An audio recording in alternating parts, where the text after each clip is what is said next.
하게 되면 어떤가요? 그럼 무속인과 무속인이 결혼하는 건 어떠냐? 이것도 질문을 많이 받고 내가 거기에 대해서도 왜냐? 여기에 있는 산승도 한 살 때 어머니가 돌아가셨어요. 어머니가 나를 만삭에 놓고 얘기를 듣기로는 젖이 다 썩어서 돌아가셨다고 그래서 내가 엄마 젖을 먹질 못하고 컸다고 했는데, 그러다 보니까 내가 초등학교 다닐 때도 내 학교 동창 때 부적도 팔아먹고 또 우리 친구도 동창을 해요. 내가 막 신기가 있었던 걸 다 알아요.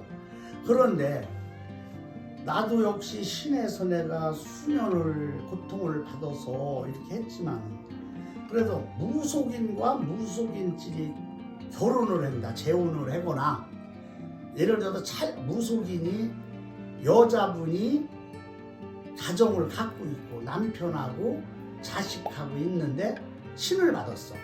신을 받았는데 남편이 또 신을 받는 게 많아요. 그럼 어떻게 되느냐? 이거 굉장히 또 신중해야 됩니다. 왜? 남편이 신을 받기 전에는 굉장히 남편이 자기 부인 무속인 우애해주고 잘 살다가 남편이 신을 받고서는 갑자기 사이가 나빠서 이혼을 해요. 왜 그러냐? 신을 받으면 남자 신과 여자 신이 대립이야. 대립. 신에서 티격태격. 그래서 신의 싸움이 일어나. 신당은 하나지. 신당은 하나인데 거기 좋은 자리에 서로 앉으려고 그럴 거 아니에요. 이쪽 조상하고 이쪽 조상하고. 그러다 보니까 신의 티격이 와갖고 아주 잘못되는 게 많아. 그럴 때는 남편도 신이라면 할 수 없지. 받는데 신당을 따로 차려야 돼요. 그래서 부인이 집에서 하면은 남자는 백갓에다가 사무실을 하나 차려갖고 얻고 나가야 돼요. 그래서 부부지만 신은 각자요. 이거를 굉장히 조심해야 되고 명심해야 되는데, 신당 하나에다 같이 차려버리면 그냥 막 식욕이 나갖고 이게 절단 나는 거라. 그리고 신을 받기 전에 결혼해서 남편하고 자식이 있는 데는 아무도 문제가 없어요. 오히려 신을 받았는데 남편한테 소홀히 하면 오히려 신령이 노해. 그런데 이혼을 해서 혼자 살거나 무속인이나 또 법사나 다른 여자나 남자가 손님으로 온 사람하고 눈이 맞아서 연애를 하다가 야 우리 이렇게 좋은데 결혼하자, 그러면은 먼저 사람하고 이혼을 해야 될 거 아닙니까? 그죠? 또 아니면은 이혼한 상태에서 결혼을 한다.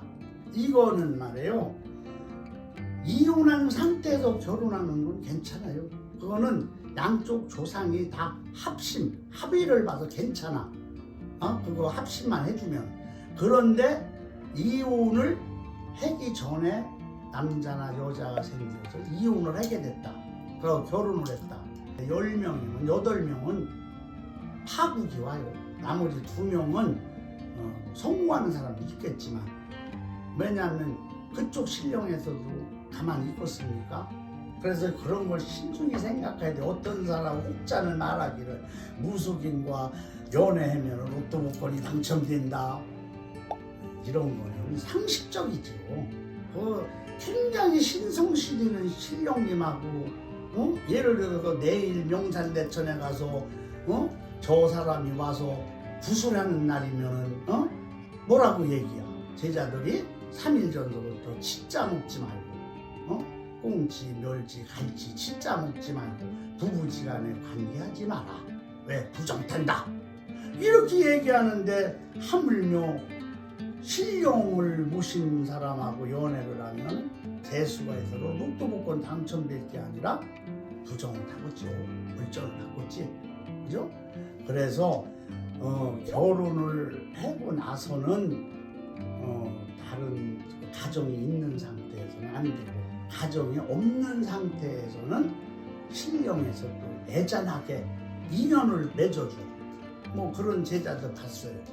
서울에서도 또 평택에서도 내가 봤는데 신랑이 어떻게 교통사고 죽었어. 죽었고 애들도 2명 있는데 그러다가 보니까 신을 내렸어. 그래서 이 무속인이 신을 받고서는 이제 열심히 하다가 어떤 남자가 이제 인연이 돼서 같이 결혼해서 살라고 하는데 그거는 신에서 이끌어 준 거예요. 인연따리를 놔준겨. 그건 축복받는겨. 그건 축복받는겨. 그런데